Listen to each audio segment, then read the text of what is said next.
Pour continuer cette conversation, on va retrouver en duplex de Brest Daniel Koum. Bonsoir Daniel Koum, vous êtes psychologue clinicien, psychanalyste et vous vous occupez également d'une association d'écoute aux parents. Vous travaillez donc beaucoup sur la famille, notamment les rapports parents-enfants, parents-ados. On entame à présent un deuxième mois de confinement. Comment bien l'aborder en famille ?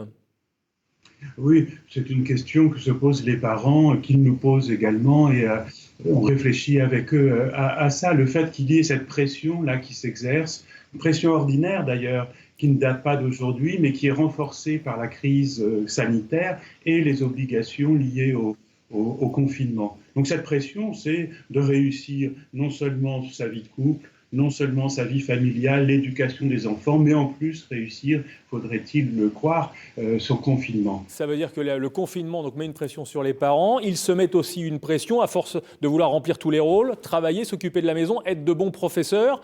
Qu'est-ce que vous leur dites ? Déculpabilisez-vous, profitez des vacances pour temporiser ?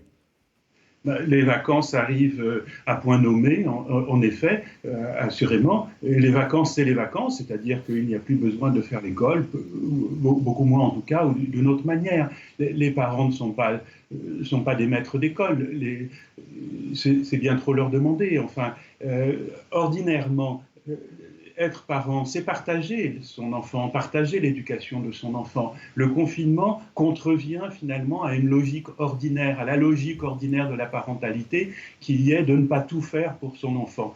Or là, c'est comme si les parents étaient obligés d'être compétents en tout, de pouvoir tout faire, tout savoir.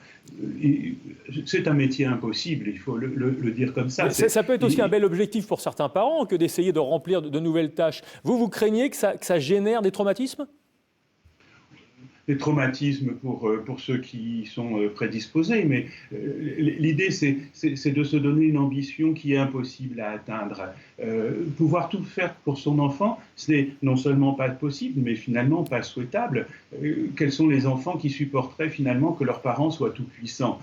Aucun. Le 11 mai, c'est la date que tout le monde a en tête depuis quelques jours, depuis qu'Emmanuel Macron l'a prononcée. Est-ce que vous êtes en train de leur dire à ces parents-là, le bout du tunnel n'est plus très loin, ça y est, le 11 mai, ce sera le grand soulagement ? Oui, grand soulagement. En tout cas, une perspective, une date donne un peu d'espoir. Enfin, ça va s'arrêter. La question que ça puisse s'arrêter, cette histoire-là extraordinaire, est extrêmement importante. Alors, bien sûr que chacun va le vivre à sa manière. La perspective, le déconfinement, dit-on, comme un soulagement. Enfin, on va pouvoir retourner au travail, ou enfin les enfants vont pouvoir enfin aller à l'école, retrouver leurs copains. Enfin, on va pouvoir se séparer, finalement, et l'on découvre comme ça, dans cette perspective, que la séparation est un bien aussi. Mais bien sûr qu'on s'est habitué à un autre rythme de vie, à être présents les uns aux autres, des fois les uns sur les autres et presque un peu trop. Mais ce nouveau rythme de vie-là auquel on s'est habitué en 2 mois, on a eu le temps, eh bien il va falloir le défaire, il va falloir se séparer. Et les parents les plus anxieux vont avoir du mal sans doute à laisser partir à nouveau leur progéniture.